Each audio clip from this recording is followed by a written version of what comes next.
My name is Thai. You may have seen my video on how my home was stolen by moneylenders. Today, I want to tell you how Dad's businesses and their assets were stolen by a moneylender and his agent. The same agent who cancelled the lease on my home. So you see how these moneylenders are connected. In 2008, Dad's signature was forged on fake company minutes which were used to remove him as director and shareholder of his business. The forged signature was verified by a Thai lawyer who made no checks whatsoever. The same process involving a second Thai lawyer was used to get control of another of Dad's companies. That shows how easy it is to find a Thai lawyer to verify a forged signature. This is how easy it is to take control of a business. The director and shareholders who are removed have no way to know what has been done. Nobody says anything and nobody checks anything. The property assets of the first business were sold with right of redemption to a Thai moneylender for 990,000 baht in July 2008 using illegal document signed by the fraudster. On 6 February 2009, the agent of the moneylender acting for both the moneylender and the company, using a forged power of attorney, redeemed the land back to the company, but not for long. 4 days later, on the 10th February, the agent was back at the land office using a forged power of attorney, acting for both the company and now the fraudster for a sum shown of 6 million baht, but not 1 baht was paid.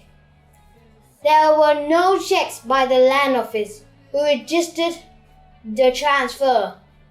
You won't believe that 2 days later, on the 12th February, the moneylender was buying the land with right of redemption from the fraudster, this time for 3.8 million baht according to the document, but much less was given to the fraudster.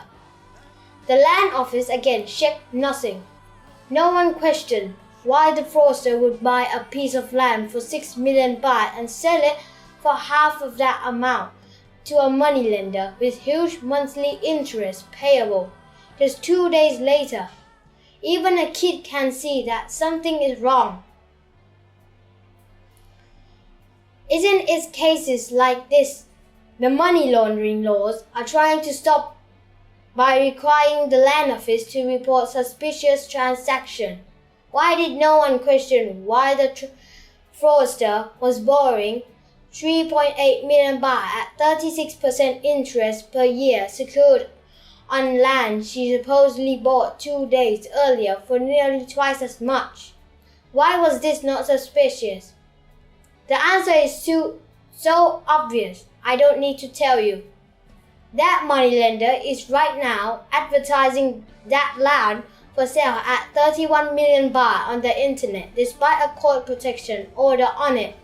He is also advertising the stolen land belonging to the second company for 25 million baht, which he supposedly bought for 3 million baht, but again paid much less. That land also has a court protection order on it. Apparently, he is quite entitled to do that under Thai law. A civil case was brought by Dad to recover his shares that had been stolen, recover his directorship and restore the land back to the company, despite long and persistent delays by Dad's first lawyer in Phuket. An application was finally heard to get an order to stop the land being sold onto a third party.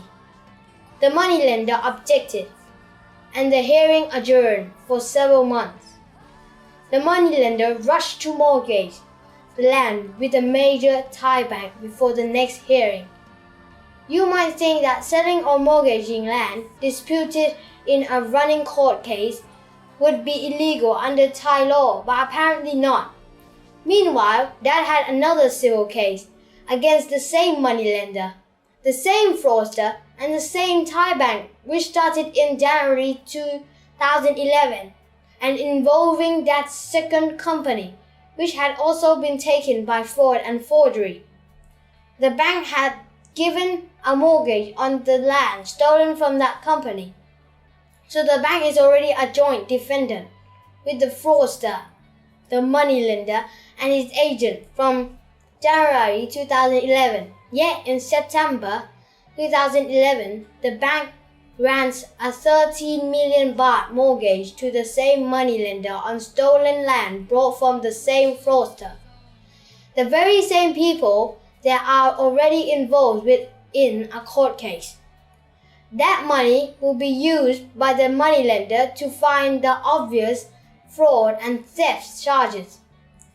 The very land that was stolen is used to provide money to stop the rightful owner getting it back, all courtesy of the money laundering bank, and yet the bank is using its unlimited fund to defend against its involvement, unaware or uncaring about its own role. That, dear viewers, is money laundering, plain and simple. This is how cheats involve the banks using their corrupt friends in the local branches. This is also how victims of fraud are made, because the banks are plead no duty to check rightful ownership when they give a loan, and the law then offers protection to the banks rather than the victim who is unaware, uninvolved, and loses everything. That is Thai law. That is the law. Why? With all the money laundering regulation, why is due diligence not necessary by a bank? Why can a bank lend without proper check on ownership? How is there any protection against money laundering and criminals if the banks have no responsibility as a business and public company? Shouldn't they be required to be even more thorough in their checks? Anyway, after 4 years, the court awarded Dad back his stolen shareholding and restored him as director of both companies. A result, but wait. The court also decided that Dad had no authority to sue for the assets to be returned to the company as a matter of public order. No evidence was offered by either side on that point. This is something the judge can decide on his own under Section 142, subsection 5 of the Civil Procedure Code, and there is no opportunity for the people involved in the case to give any evidence about it. So a director removed by fraud has no power to bring a case to protect the assets of the company, a direct result of the fraud in the first place. I don't understand how that works. I don't understand why the point of public orders was not raised by the court at the first hearing rather than in the judgment, because it has wasted 4 years of the busy court time hearing evidence that was never going to be able to make any difference in overcoming the fundamental and basic decision of the judge on public order. It means a criminal can commit fraud to take over a Thai company, and the law gives that criminal time to dispose of the stolen company assets. The real director has to first get a court order to be put back as director before he can start proceeding to protect the company assets from being sold. That seems to leave every Thai company at a huge risk from fraud and theft of their assets. It seems the law is being used against victims of crime. The land office is not doing enough to check the financial transaction involving properties transfer, a basic requirement of the money laundering laws. which would expose a lot of fraud. The bank have a little responsibility for due diligence to check true ownership of property before lending on it, and are thus becoming involved in money laundering. Then they are protected by the law if they do lend on stolen property, even if restored to the true owner, because any mortgage stays on the property and the real owner ends up paying for something he was never involved in. Well, that can be money laundering too, because the mortgage provides money to the thief through a criminal act. When the bank does find out, do they report to AMLO as required by the law, or do they try to hide it? Do they take any responsibility for their involvement? And why does the victim of the theft and fraud end up with responsibility for a mortgage given to a criminal?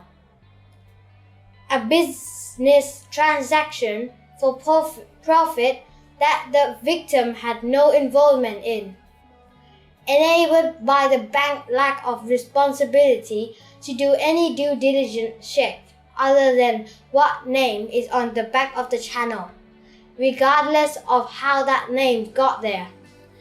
The records are easy to check. They are all at the land office, so there is really no excuse. Why is it not required?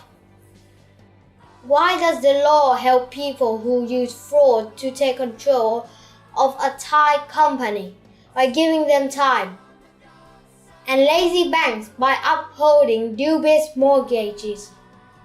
Does any of this seem right? Thai says no. So all you need to steal the asset of a Thai company is a lazy, unethical lawyer and one fraud signature. It can be done in a moment, and Thai law will give you plenty of time to sell the asset, which cannot then be recovered when they are sold or mortgaged. Please help by liking my page as well as the video, and please share my video. Thank you. And throw away the key. There's someone in my head, but it's not me.